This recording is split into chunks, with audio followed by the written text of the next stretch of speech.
बोले भागवत भगवान की जय। श्री गणेश जी महाराज की जय। सद्गुरुदेव भगवान की जय। श्रीमद् भागवत महापुराण की जय। भवानी शंकरम वंदो श्रद्धा विश्वास रूपिणो सर्वं प्रतिष्ठितो देवो वंदे वाणी विनायको। चिंता संताप हंतारो यत्पादाबुजरे नवै सिया रामदान जाचारी प्रणमामि महोर्मगे। यदनुग्रह तो जंतो सर्वदुःखादिगो भवेत् तं हम सर्वदा वन्दो श्रीवल्लभमदनन्दनम्। अज्ञानतिमिरादस्य ज्ञानाञ्जनशलाकया चक्षुरुन्मीलितं येन तस्मै श्रीगुरुवे नमः। नमामि हृदयाशीषे लीलाशिरादीक्षायणीं लक्ष्मीसहस्रलीलाभि सेवे मालं कलानिधि। छवि ललित कमल कोटि समनवनील अंबरधारिणी शशिवंद वंज विलोचनी चंद्रिका मृदुभाषिणीम्। आनंदघन गोविंद मन मंदिर अनन्य निवासिनी घनश्याम धन हित चातकी घनश्याम धन हित मनोहरी। जय जय श्री राधे जय जय श्री राधे जय जय श्री राधे श्याम। हरि ओम पार्वती पतये नमः। महादेव की जय। भक्त वत्सल भगवान की जय। सद्गुरुदेव भगवान की जय। श्रीमद् भागवत महापुराण की जय।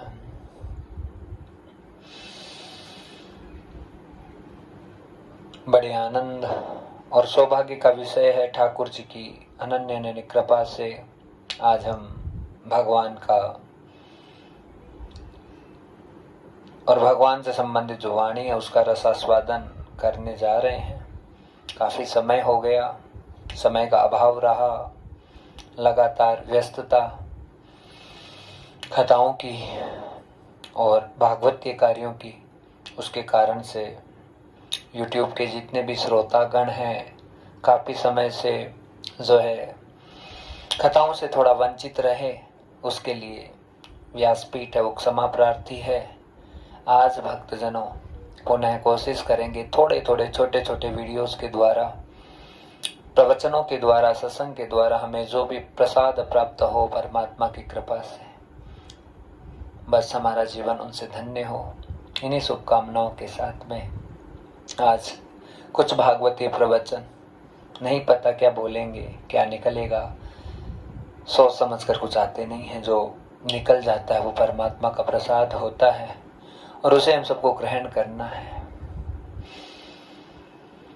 आया है सो जाएगा राजा रंग फकीर, आया है सो जाएगा राजा रंग फकीर। कोई सिंहासन चढ़े चले कोई बांध जंजीर, कोई सिंहासन चढ़े चले कोई बांध जंजीर, ओ रामा कोई बांध जंजीर।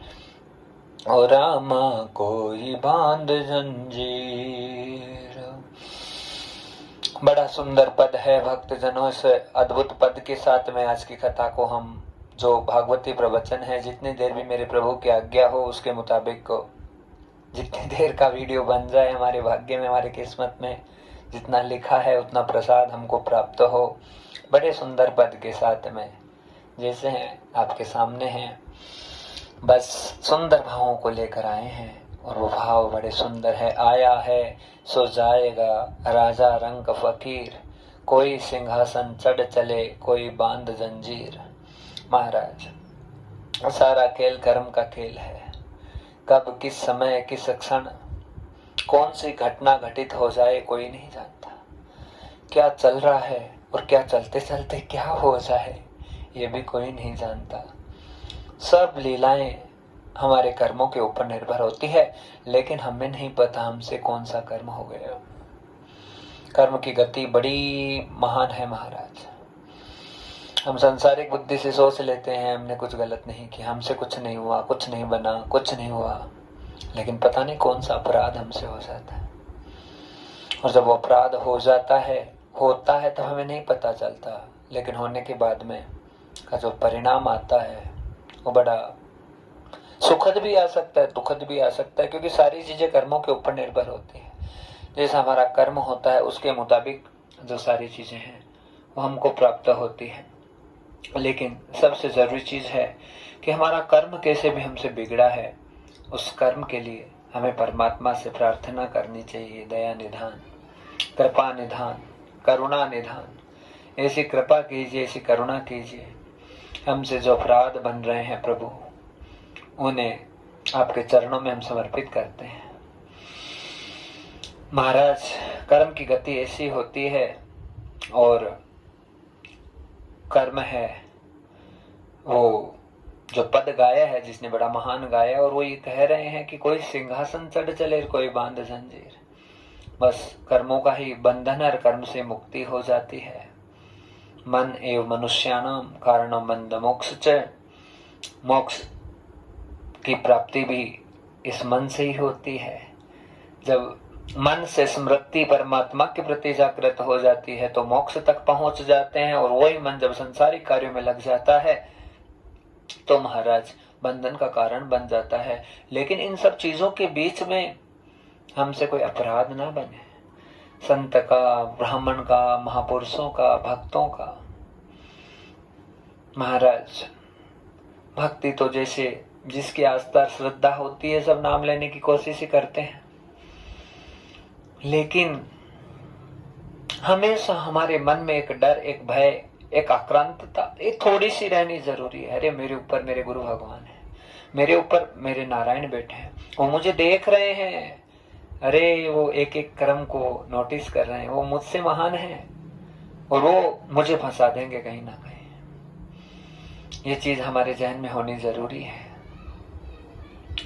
महाराज, कर्म कब कैसा किस प्रकार से हो जाता कोई नहीं जानता। और कहते हैं कि संगति का जीवन में सबसे बड़ा प्रभाव होता है। दुर्जन की संगत बुरी और भलो साई को त्रास, सूरज जब गर्मी करे तब बरसन की आस। महाराज, गलत संगति का प्रभाव ऐसा इस प्रकार से हमारे जीवन में आता है कि हमारे कर्म बिगड़ जाते हैं, हम खुद बिगड़ जाते हैं। ऐसी ऐसी स्थितियां, परिस्थितियां हमारे जीवन में आ जाती, हम नहीं समझ पाते। लेकिन यदि हम थोड़े से भी साधक बन गए, थोड़ा सा भी विवेक और थोड़ा सा भी ज्ञान, भक्ति करते करते इतना सा भी जागृत है, तो एक बात हमेशा अपने जहन में रखनी चाहिए कि मेरे प्रभु हैं वो बड़े दयालु हैं, करुणा निधान है, कृपा निधान है। सद्गुरु का हृदय भी वैसा ही होता है, मोम की तरह होता है। ऊपर वो चाहे कितना दिखावा और कैसा कैसा कैसा रूप और स्वरूप करें, बनाए, लेकिन क्या उनका पार पाया जा सकता? कभी नहीं पाया जा सकता महाराज। गुरु किसी शरीर का नाम होता नहीं भक्तजनों। एक सद्गुरु होता है जो साक्षात ले जाता है अपने भक्तों को पार करके। चाहे भक्त बुरे होते हैं, अच्छे होते हैं, फिर भी सद्गुरु को सब प्यारे होते हैं। उनके हृदय में किसी के प्रति कोई गलानी नहीं हो सकती, कोई गलत भावना नहीं आ सकती। बस सबसे बड़ा भाव होता है वो प्रेम भाव होता है, जिसे हम सांसारिक लोग कभी समझ नहीं सकते, क्योंकि जो प्रेम भाव है उसमें कोई भी साधक प्रवेश करता है तो पहली बात तो साधारण कोई जीवात्मन है वहां तक पहुंच भी नहीं सकता, और दूसरा प्रेम भाव में कोई चला जाता है और हम ऐसे लगे कि हाँ हम पे बहुत बड़ी कृपा हो गई, हमको सब कुछ भगवान गुरु प्रसन्न सब प्रसन्न हर स्थितियां, लेकिन जब हम बुद्धि और विवेक की बात करते हैं कि हमारी जागृति कितनी किस प्रकार की हुई है, उस स्थिति में लगता है कि कहीं ना कहीं फेल हो जाते हैं महाराज, क्योंकि सबसे बड़ा पतन का कारण अहंकार होता है। अहम आए बिना रहता ही नहीं है, आप कितना ही दबाने की कोशिश करो उसको, आप सोचो कि हाँ महान साधक हो गया, सब चीजें हमारे जीवन में सही हो गई, लेकिन कहीं ना कहीं माया भगवान कितनी प्रबल है, फंसा देती है, कहीं ना कहीं फंसा देती है, हमें हमारी बुद्धि को घुमा देती है, हमारे अंदर के विचारों को ऐसे इस प्रकार से डगमगा कर देती है कि पता नहीं क्या क्या सोचने लग जाते हैं महाराज। बड़े बड़े महापुरुष बड़ा सुंदर कहते हैं भक्तजनों, और वो ये कहते हैं कि कब बुद्धि पता नहीं बिगड़ जाए, कब बुद्धि है उसमें कौन सा पता नहीं कौन सा ऐसा व्यसन, कौन सा ऐसा दुर्गुण आ जाए कि बस एक दुर्गुण इतना सा आया फिर सब चीजें खराब हो गई, सारी चीजें बेकार हो जाती है महाराज।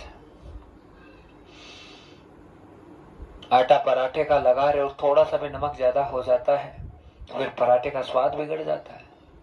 बनाए तो बड़े मन से तारे आलू के पराठे बना रहे हैं, बहुत अच्छे से बनाएंगे, आज तो आनंद आ जाएगा, लेकिन बस खाने बैठे रे रे रे इतना नमक हो गया महाराज, उस स्थिति में कुछ नहीं कर सकते।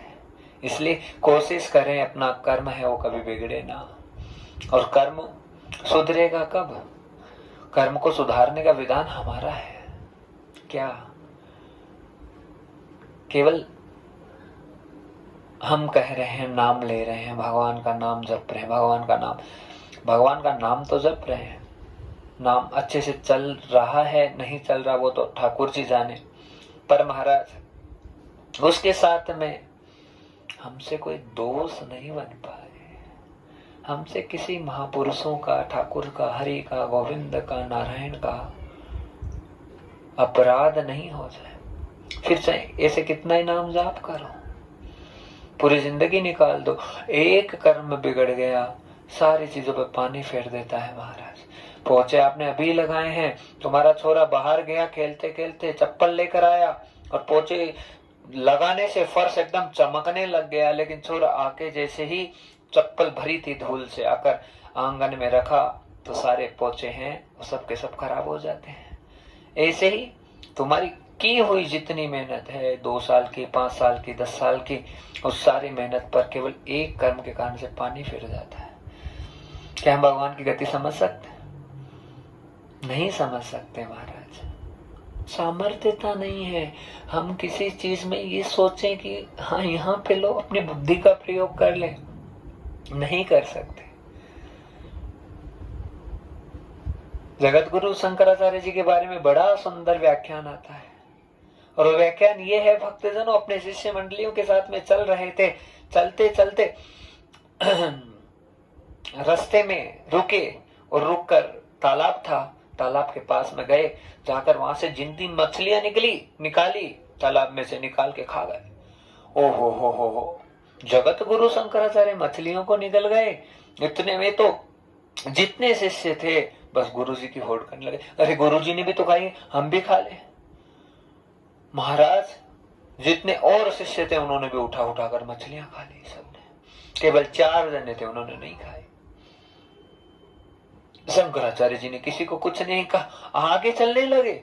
आगे गए तो एक आदमी जो है कांच को अग्नि पर तपा रहा था, एकदम गरम गरम कांच था जो पिघल गया था, उस कांच को प्याले में लेकर शंकराचार्य जी पीने लगे। कहा महाराज क्या कर रहे हो, कांच पी रहे हो? कहा क्यों? क्यों नहीं पी सकता? मुझे तो बड़ा अच्छा लगेगा, ये इसको पीऊंगा तो बड़ा आनंद आएगा। कहा तुम लोग नहीं पियोगे? हम महाराज काज कैसे पिएंगे? क्यों, तुमने मछलियां भी तो खाई। कहा महाराज मछली तो आपने भी खाई, मैंने खाई तो मैं कांच भी पी रहा हूं, तुम भी पियो। जिन्होंने नहीं खाई थी उनको पूछा कि आपने क्यों नहीं खाई? कहा महाराज आपकी आज्ञा के बिना हम कैसे खा लेते। बाकी जिन्होंने खाई थी उनको पूछा आपने क्यों खाई? तो उन्होंने कहा महाराज आपने खाई थी इसलिए खा ली। लो महाराज, अरे वो महापुरुष है, उन्होंने हाथों हाथ जगत गुरु शंकराचार्य जी ने जिंदी जो मछलियां अंदर ली थी उसे एकदम जिंदा वापस उगल दिया वापस बाहर। और जब ये सारा दृश्य देखा तो सारे लोग हतप्रभ हो गए, नतमस्तक हो गए कि हम, और वो जो साधारण लोग थे उनको तो पेट में गया वो माल, हाँ गलत चीज उनके पेट में चली गई। लेकिन जगत गुरु शंकराचार्य जी ने संदेश दिया सबको बड़ा सुंदर, वो ये है, अरे महापुरुषों की गति अनन्य होती है, लीला उनकी जो है हर चीज में, हर बात में, हर लहजे में, हर प्रश्न में उनका कोई ना कोई उनका लीला हो और भगवान से संबंधित कोई ना कोई माया होती है जिसे हम साधारण दृष्टि से कभी उन सब चीजों को पहचान नहीं सकते। इसलिए भक्तजनों जरूरी है, सबसे जरूरी अपना कर्म नहीं बिगड़े। हम सांसारिक रूप से सदगुरु जी के आशीर्वाद से, भगवान के आशीर्वाद से आगे बढ़ रहे हैं, तो हमें भी बस अच्छी प्रेरणा मिले, अच्छा आनंद मिले, अच्छा मंगल मिले, हम पे कृपा हो मेरे प्रभु की, मेरे गोविंद की, मेरे नारायण की। बस अपने कर्म को संभालें और अच्छे अच्छे सत्कर्मों की प्रेरणा परमात्मा से लगातार लेते रहें। हे दीन बंधु, हे जगतपति, हे करुणा निधान, हे दया निधान, आप करुणा करो, आप कृपा करो प्रभु, हमें ऐसा बल दो, ऐसा आनंद दो कि हर समय बस आपका गुणगान होता रहे, आपका कीर्तन होता रहे, आपका नाम बस हर पल हर क्षण हमारे श्रीमुख से निकलता रहे। और प्रभु ऐसी सामर्थ्यता प्रदान करें कि हमसे कोई गलत कर्म है ना बने, किसी महापुरुष का अपराध ना हो, और बस बड़े आनंद और मंगल के साथ में अपने जीवन का निर्वहन करें। महाराज आज के लिए भक्तजनों इतना ही संदेश है, और फिर कल से कोशिश करेंगे कि लगातार नियमित रूप से हमें भागवती प्रवचन है, जितनी मेरे प्रभु की आज्ञा हो उसके मुताबिक रिकॉर्डिंग जैसे भी कराते हैं मेरे दाता, मेरे ठाकुर। हमारा कोई सामर्थ्य नहीं किसी चीज में, जैसे हैं आपके सामने हैं, और कल वापस सुंदर प्रवचनों के साथ में कोशिश करेंगे उपस्थित होने की। जय जय श्री राम।